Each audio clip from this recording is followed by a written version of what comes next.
fik vi næsten udløst spændingen i den store internationale Scarlett-finale. Men her i Danmark har vi endnu et par joker i ærmet. Se John som Scarlett O'Hara.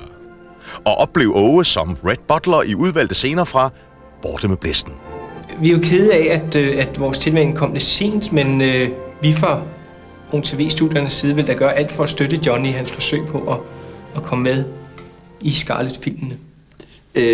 Jeg tror, at John skal spille rollen så fint og få alle de små facetter frem, som alle andre kvinder kan se i Scarlett. For det første så vil han, og det er jo utrolig vigtigt som skuespiller, kunstner.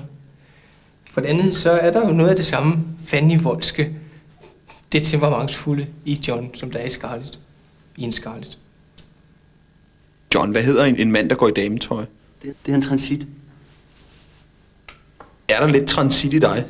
Nej, jeg tror, at alle mennesker kan sætte sig ind i, hvordan det er at være det andet køn, selvom man ikke er det.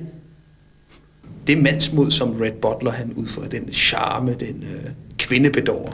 Er det det, som du også har i dig? Nej.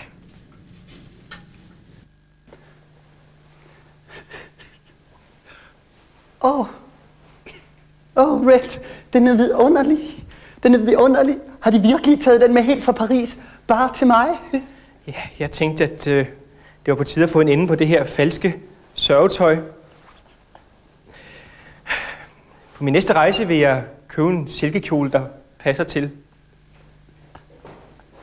Red. Det er jo min pligt at sørge for, at vores piger herhjemme kan se smukke ud. Det er så lang tid siden, at Scarlett har fået noget nyt.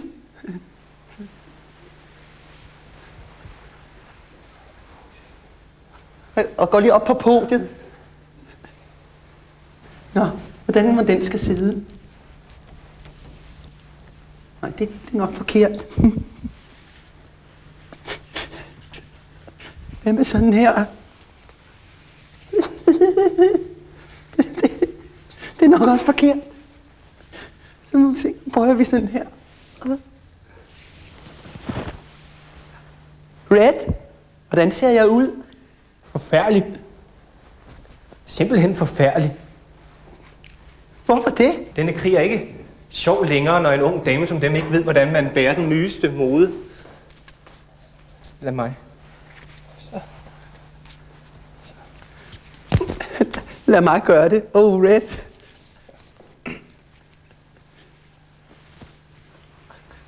Så.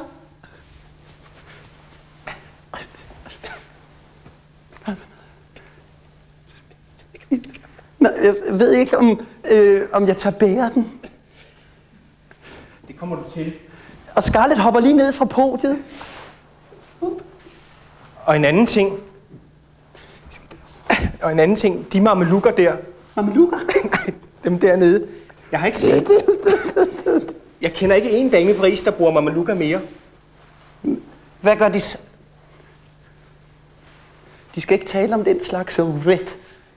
Lille hykler.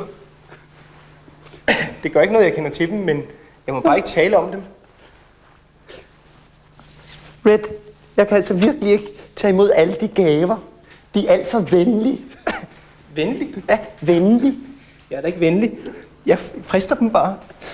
Med is? Nej, ikke med is, men med en hat. Nå. Jeg giver aldrig noget, uden at få noget igen. Jeg bliver altid betalt tilbage. Nå. De tror måske, at de får, at jeg vil betale af med et kys for hatten. At jeg vil gifte mig for at betale af, for at jeg skal få hatten. Nu skal du ikke tro for meget om dig selv. Jeg er ikke den type, der gifter sig.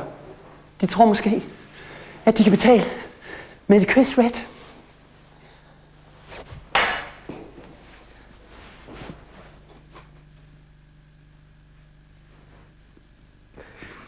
Luk øjnene op.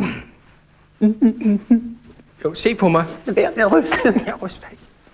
Luk så øjnene op. Nej, Jo, Red. Jo. Luk øjnene op. Det er det, der er galt med dem. Jeg tror ikke, jeg kysser dem alligevel.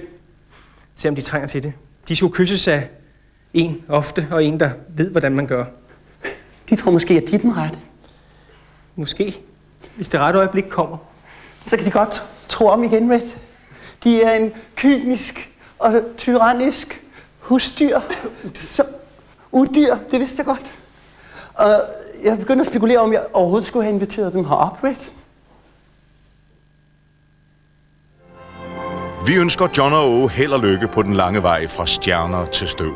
Og sætter hermed definitivt punktum for jagten på Scarlett O'Hara.